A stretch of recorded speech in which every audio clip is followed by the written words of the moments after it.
Chapitre 4. Introduction diverse. J'étais, je suis le Fils de Dieu, mais j'étais aussi le Fils de l'homme. Jésus dit: la souffrance de mon agonie spirituelle, tu l'as contemplée dans la soirée du jeudi.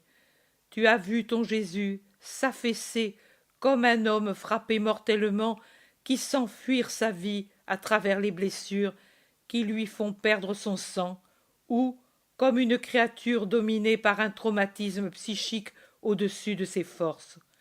Tu as vu la croissance de ce trauma qui a atteint son point extrême dans l'effusion du sang, provoquée par le déséquilibre circulatoire que produisait l'effort de me vaincre et de résister au poids qui s'était abattu sur moi.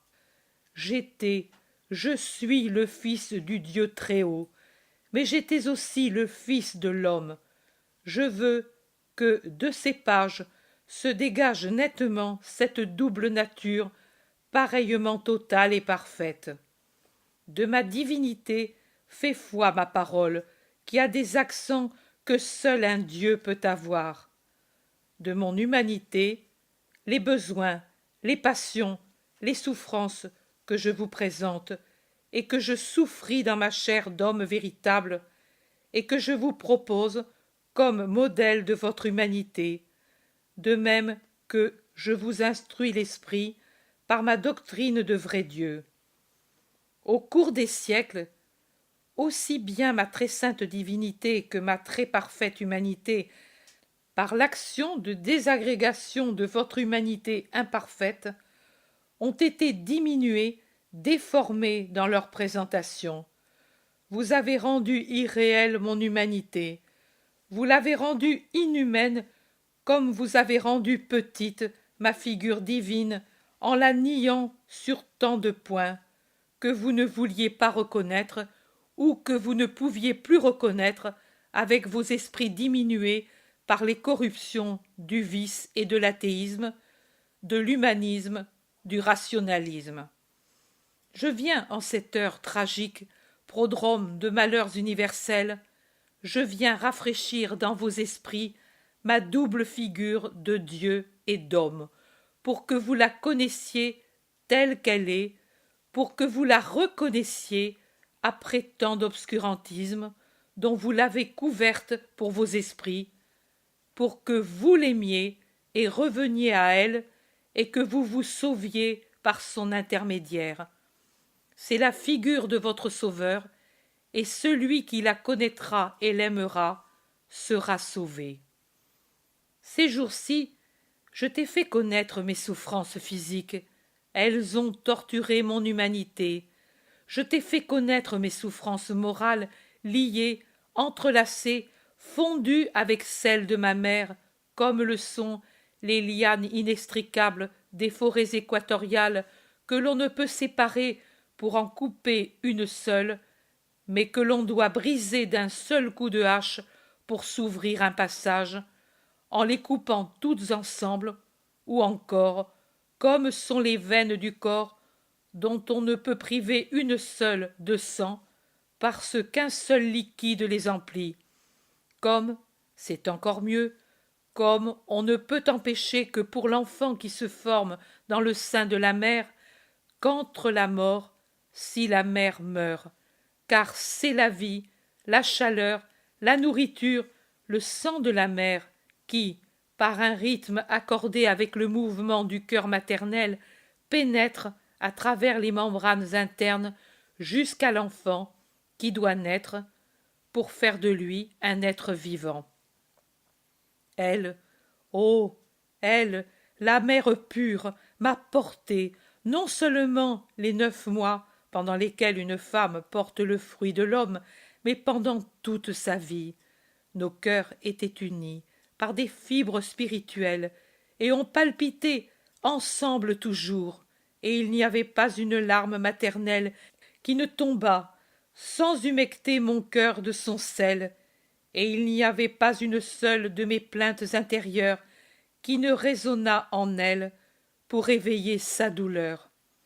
Vous souffrez de voir la mère d'un enfant destiné à mourir par suite d'une maladie incurable, la mère de quelqu'un condamné au dernier supplice par la rigueur de la justice humaine, mais pensez à ma mère qui, dès le moment où elle m'a conçu, a tremblé en pensant que j'étais le condamné, à cette mère qui, quand elle m'a donné le premier baiser sur ma peau douce et rose de nouveau-né, a senti les plaies futures de son enfant, à cette mère qui aurait donné 10, 100, 1000 fois sa vie pour m'empêcher de devenir homme et d'arriver au moment de l'immolation, à cette mère qui savait et qui devait désirer cette heure terrible pour accepter la volonté du Seigneur, pour la gloire du Seigneur, par bonté envers l'humanité.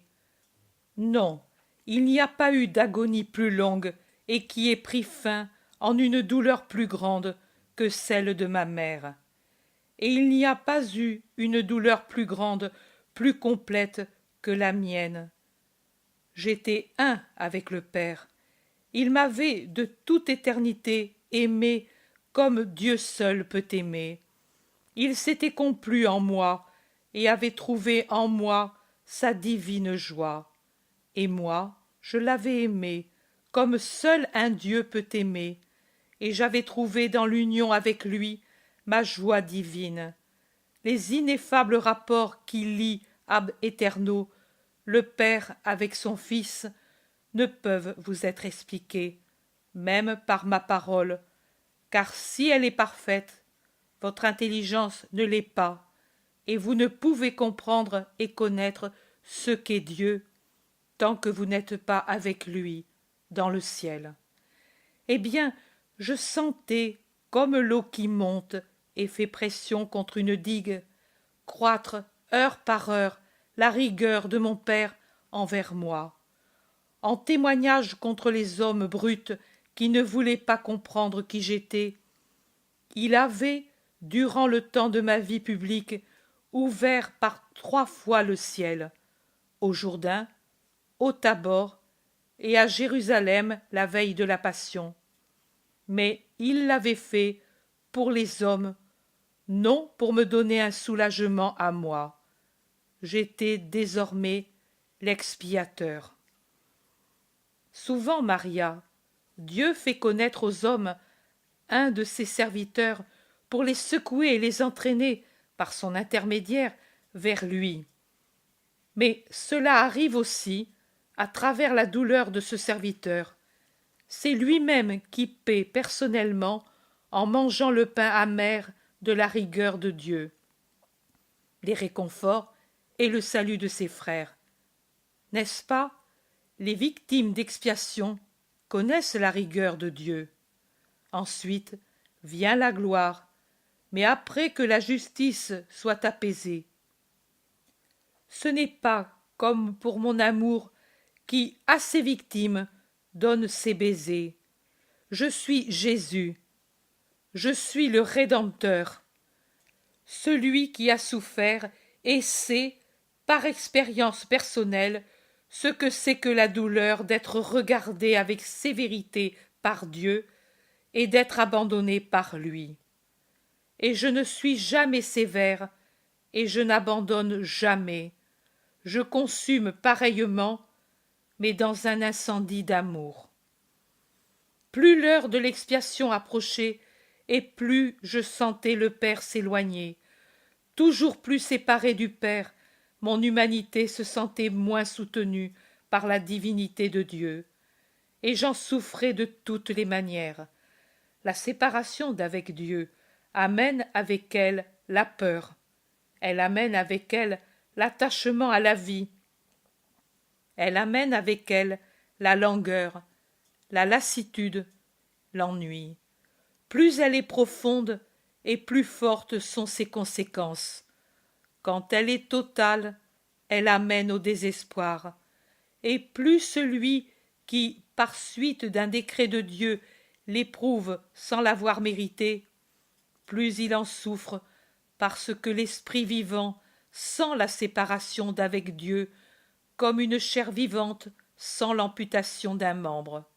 C'est un étonnement douloureux, accablant, que ne comprend pas celui qui ne l'a pas éprouvée. Je l'ai éprouvée. J'ai dû tout connaître pour pouvoir plaider sur tout sujet auprès du Père en votre faveur, même vos désespoirs. Oh, je l'ai éprouvé, ce que veut dire « je suis seul ».